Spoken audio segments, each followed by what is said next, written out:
Hi everyone and welcome back to Story of the World Highlights. Today we'll be discussing Chapter 40. Chapter 40 was very eventful and takes place in Texas. So let's take a look.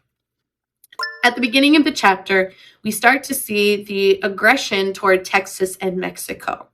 But where did it start? Well, way before Mexico was even called Mexico, Americans and European settlers had been moving into North Texas, which is in the northern territory of Mexico, or that New Spain area. Eventually, when Mexico became a republic, it had established some rules for these people settling from the American colonies and other areas into Texas. They had said that if you are to come here, you must A, pay taxes. B, no slaves. Slavery is illegal. C, you must convert to being Catholic.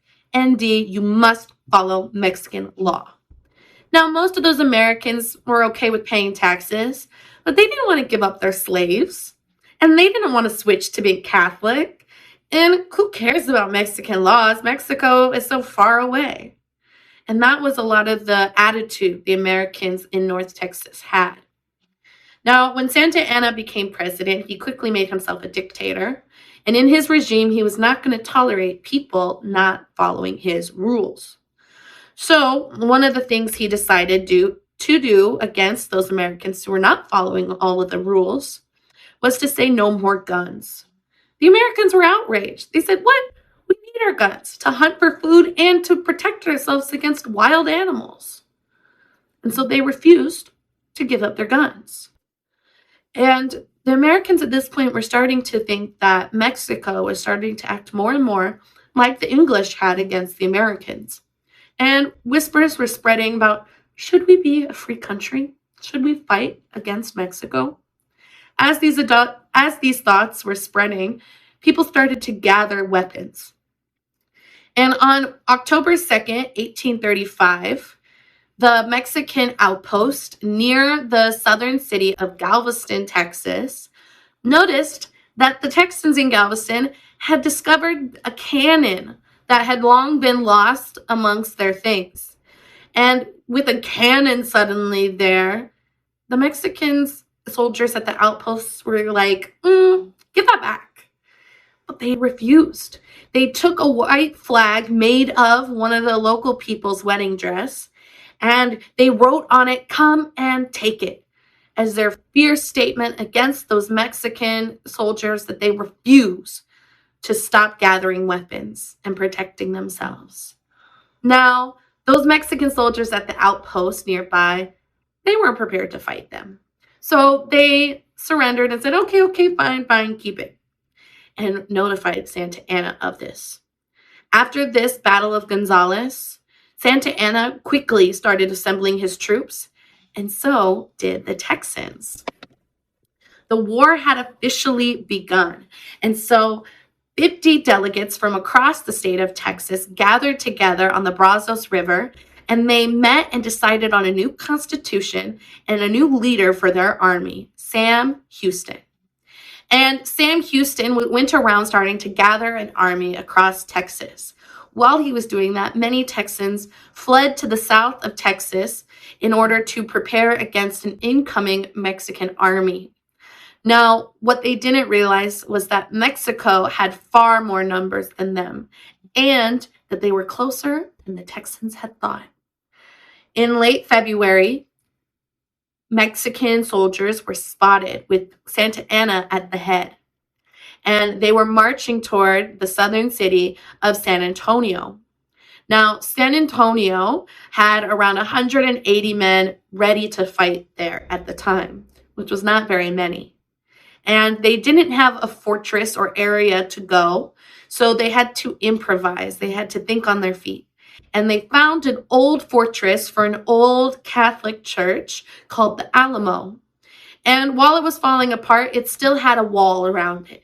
And so they decided this would be perfect. So 180 men and their wives and children gathered inside the Alamo and prepared to fight the oncoming Mexican army. Unfortunately, they were just simply outnumbered. And so within an hour, almost all of the people in the Alamo had died. And this defeat really started to motivate people who weren't already invested in being part of the Texan army. They kept thinking, wow, all these people were just killed, all of these men. And they really started to cheer about this loss. They said, remember the Alamo, to motivate each other for why they were fighting and that they would not give up.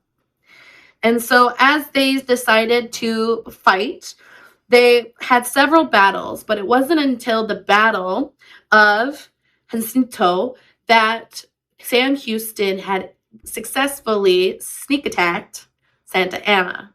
Santa Ana and his troops were resting, not anticipating a sudden attack, and Sam Houston's members jumped out of trees and ambushed the whole entire encampment of Mexican soldiers and surrounded Santa Ana. Santa Ana was forced to sign a treaty acknowledging Texas independence from Mexico, and Texas was now a country. So Texas is now a country. It needs to establish some things, like a president and a capital. So the man in mind for the job was their fearless Sam Houston. Sam Houston became president, and they chose a city in the South and renamed it Austin. Austin would be its capital, named after the father of Texas, Stephen F. Austin. And they did really well for about 10 years as an independent country. But they quickly realized that they didn't have enough money to sustain themselves, and they didn't have enough money to create an army that could defend against Mexico should they attack again. So they decided, for the best interest of all of its people, they should try and join the U.S. The U.S. was eager to accept them. And when the U.S. accepted them, a lot of Mexicans became angry. You see, a lot of the Mexicans still thought Texas was part of their country. So they thought the U.S. had stolen Texas. And with that thought in mind, a lot of them started to fight with U.S. people on the border of Texas and Mexico on the Rio Grande River. And as they were fighting these battles, the U.S. finally decided it was time to declare war on Mexico. But it wasn't just looking for these fights on the border to stop. It had a bigger goal in mind. They had decided that what they really wanted from this war was all of Mexico's territory in North America, including everything east of Texas.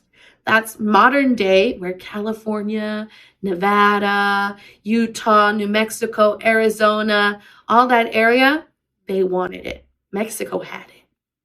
So the soldiers in the U.S., led by General Robert L. Lee, went down to Mexico City, and they defeated Santa Anna's troops and surrounded the city. The Mexican government was forced to sign a treaty with the U.S. In this treaty, the U.S. gave Mexico $25 million, and Mexico gave the U.S. all of that land it wanted. And that was the end of the Mexican-American War. See you next time for Story of the World Highlights.